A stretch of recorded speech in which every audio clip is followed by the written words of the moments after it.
Good evening viewers, welcome to News Bearer Haflong. Here is your top political update. BJP sounds poll bugle in Dima Hasao. Rupali Langthasa fails nomination for Haflong, ST. In a major political development ahead of the upcoming assembly elections, the Bharatiya Janata Party has officially sounded the poll bugle in Dima Hasao. BJP candidate Rupali Langthasa today filed her nomination for the 113 Haflong ST constituency. The nomination filing witnessed a massive show of strength as thousands of enthusiastic supporters, party workers and members of the public gathered in Haflong. The large turnout reflected strong grassroots support for the BJP and its development-driven agenda in the Hill district.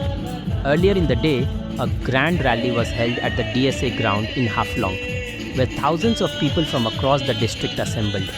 Addressing the gathering, party leaders highlighted key development initiatives undertaken in Dima Hasao, focusing on improvements in infrastructure, connectivity and welfare schemes.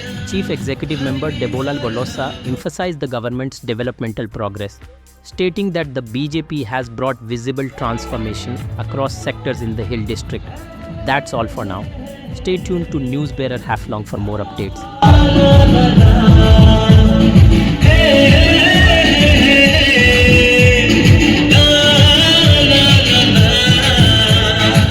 Dima Hasao.